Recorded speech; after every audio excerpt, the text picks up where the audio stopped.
नमस्कार दोस्तों, आज हम आरबीएससी बोर्ड का थर्ड टॉपिक मैट्रिक्स जो कि टोटल 3 अंकों का है उसके बारे में जानकारी करेंगे। इसको मैं नोट कर देता हूँ। अवयव, जिसको इंग्लिश में बोला जाता है मैट्रिक्स।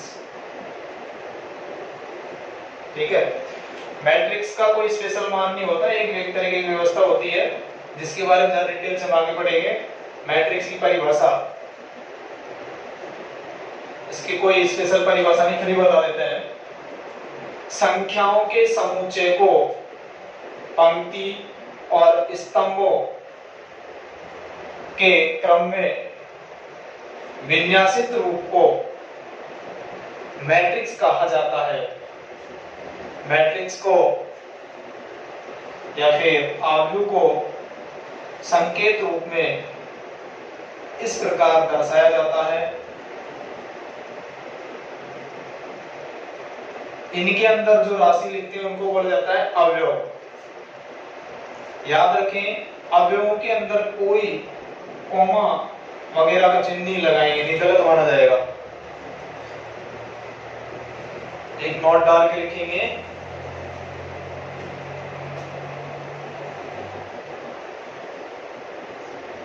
पहले नोट डालो।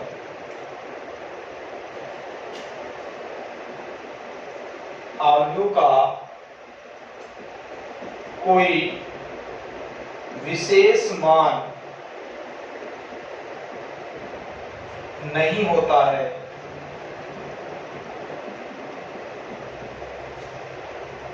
यह एक व्यवस्था है।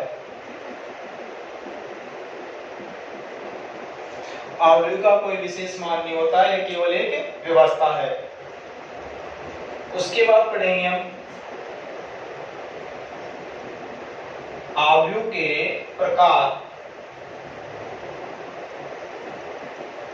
अवयव के विभिन्न प्रकार होते हैं।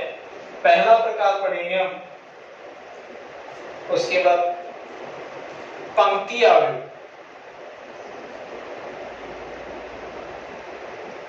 पहला प्रकार पढ़ेंगे पंक्ति अवयव। इससे पहले मैं थोड़ा सा समझा देता हूं। एक बार कोई अवयव मैंने लिख दिया है, इसके अंदर 2, 3, 7, 8 जो ये राशि लिखी गई है इनको बोला जाता है पंक्ति। और जो ये राशि लिखी गई है इनको बोला जाता है स्तंभ। ये पहली पंक्ति है तो इसको R1 से रिप्रेजेंट करेंगे, दूसरी पंक्ति इसको R2 से, ये पहला स्तंभ है C1 से, दूसरा स्तंभ इसको C2 से। अब लिखते हैं हम पंक्ति अवयव की परिभाषा।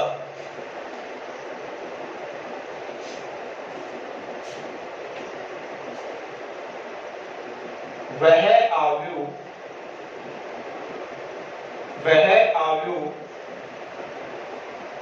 जिसमें केवल एक पंक्ति हो।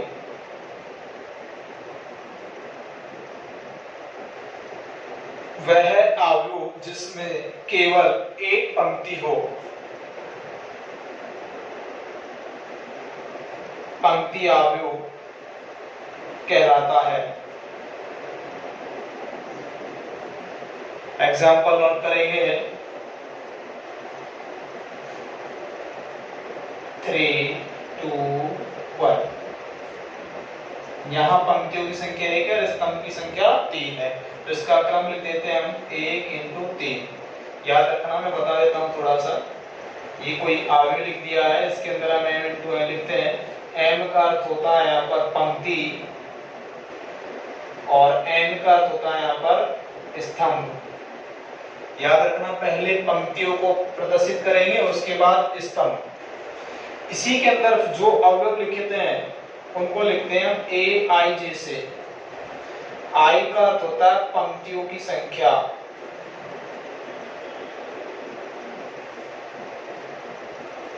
और j का अर्थ होता है स्तंभों की संख्या।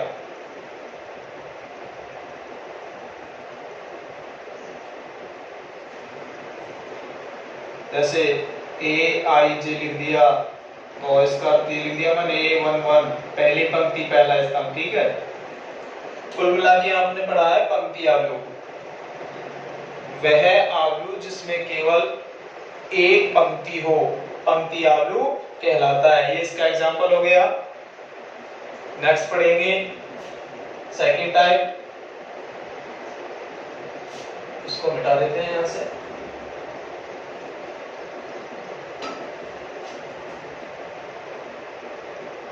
स्तंभ अवयव,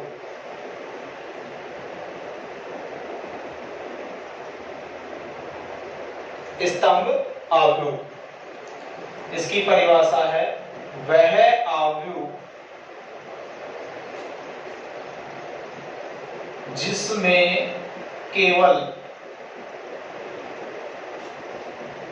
एक स्तंभ हो,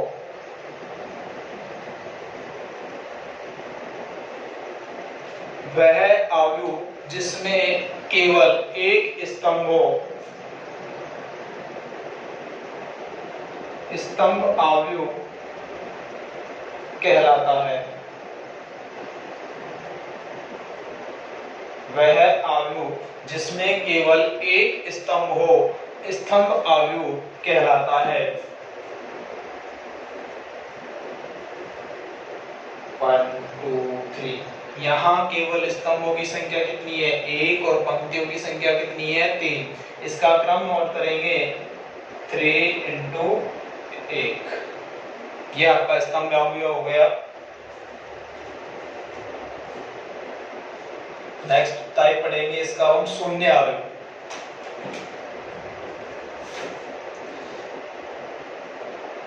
इसे मिटा देता हूं,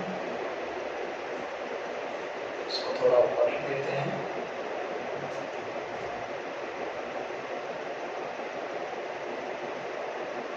शून्य अवयव, इसकी परिभाषा है वह अवयव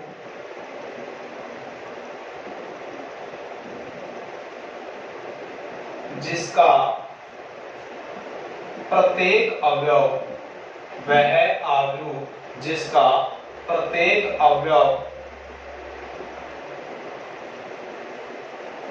शून्य हो, वह अवयव जिसका प्रत्येक अवयव शून्य हो, शून्य अवयव कहलाता है। इसको हम कैपिटल ओ से रिप्रेजेंट करते हैं, ठीक है। एग्जांपल लिखेंगे इसका, शून्य शून्य शून्य शून्य, इसको बोला जाएगा शून्य अवयव। शून्य अवयव को किससे प्रदर्शित करते हैं? कैपिटल ओ से। नेक्स्ट टॉपिक पढ़ेंगे इसका, नेक्स्ट टाइप है वर्ग अवयव।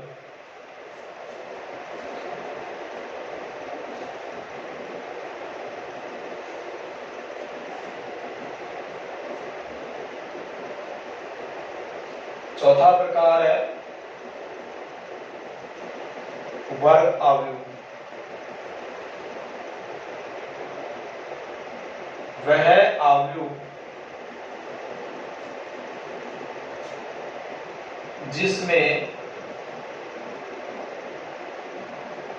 पंक्ति और स्तंभों की संख्या, वह अवयव जिसमें पंक्ति और स्तंभों की संख्या समान हो,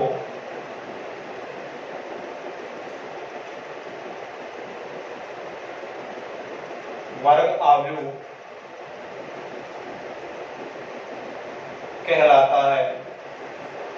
वह अवयव जिसमें पंक्ति और स्तंभों की संख्या समान हो, वर्ग अवयव कहलाता है। एग्जाम्पल लिखेंगे 2 3 3 7। यहाँ हम देख रहे हैं पंक्तियों की संख्या है 2 और स्तंभों की संख्या भी है 2। एक एग्जाम्पल और लिख दो इसका, 3 1 0 2 5 6 7 8 3। तो यहाँ स्तंभों की और पंक्तियों की संख्या भी समान है, 3 into 3। नेक्स्ट टाइप पढ़ेंगे इसका विकर्ण अवयव।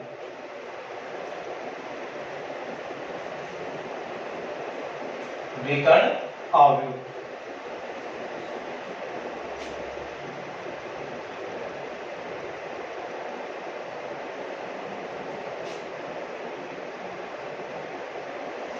विकर्ण अवयव। इसकी परिभाषा बोल देता हूं, वह वर्ग अवयव जिसके मुख्य विकर्ण के अवयवों के अलावा से सभी अवयव शून्य हो, विकर्ण अवयव कहलाता है। याद रखना, विकर्ण अवयव में वर्ग अवयव होना जरूरी है। वह वर्ग अवयव जिसमें मुख्य विकर्ण के अलावा, वह वर्ग अवयव जिसमें मुख्य विकर्ण के अलावा शेष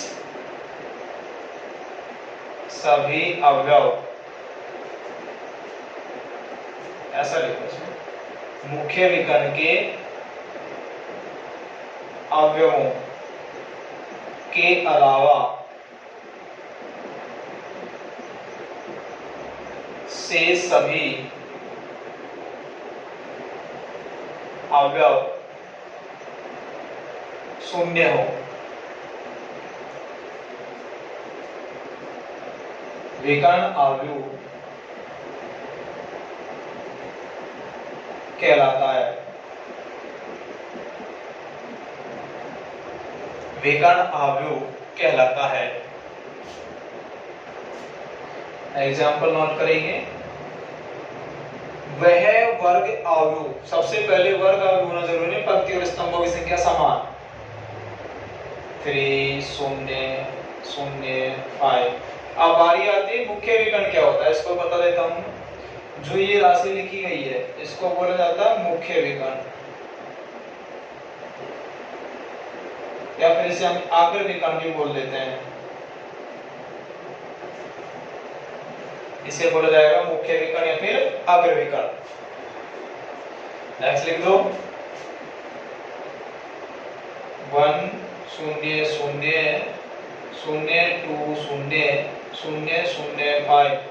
तो इसका क्रम, इसका भी लिख दो 2 into 2 और इसका क्रम है 3 into 3। यानी कहने का तात्पर्य ये हुआ कि मुख्य विकर्ण अवयव के लिए जरूरी है वर्ग अवयव, और वर्ग अवयव में मुख्य विकर्ण के अलावा से सभी अवयव क्या होने चाहिए, शून्य। इसे मिटा देते हैं। नेक्स्ट लिखेंगे अब हम, छठा टाइप है इसका अदिश अवयव।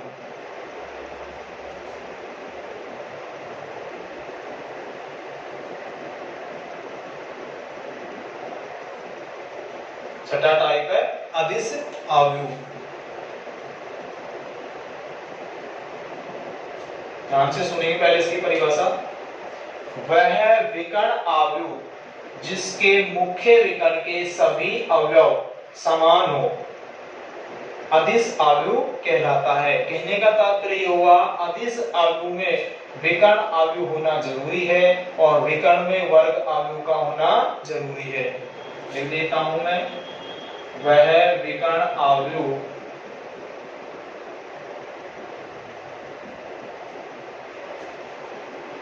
जिसके मुख्य विकर्ण, वह विकर्ण अवयव जिसके मुख्य विकर्ण के सभी अवयव, वह विकर्ण अवयव जिसके मुख्य विकर्ण के सभी अवयव समान हो, अदिश अवयव कहलाता है।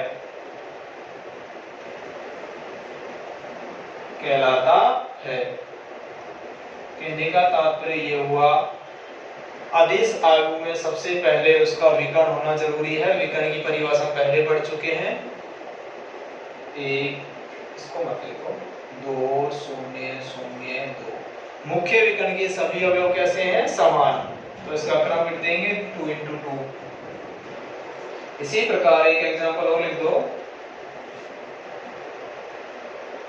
फाइव 0 0 0 5 0 0 0 5। इसका क्रम 3 इंटू 3। ये हो गया आपका अदिश अवयव। नेक्स्ट पढ़ेंगे इकाई अवयव।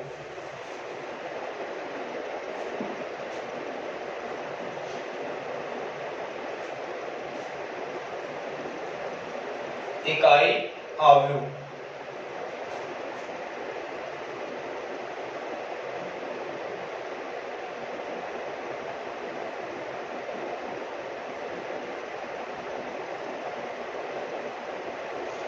इसकी परिभाषा है वह अवयव जिसके मुख्य विकर्ण के सभी अवयव इकाई हो, इकाई अवयव कहलाता है।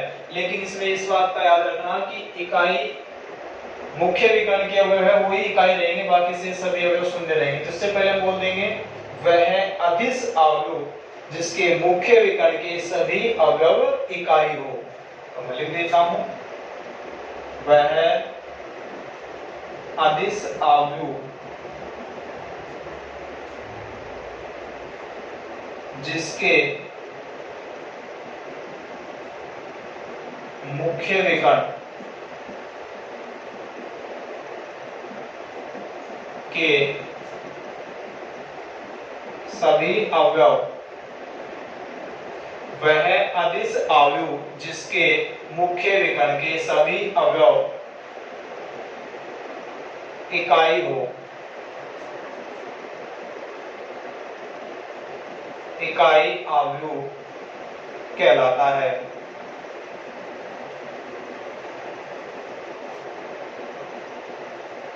अब हम जानते हैं अदिश अवयव की परिभाषा। अदिश में विकर्ण का होना जरूरी, विकर्ण में वर्ग का होना जरूरी। 1 0 1 2 2। मुख्य विकर्ण के सभी अवयव क्या है मेरे पास? इकाई। एक एग्जांपल और लिख देंगे।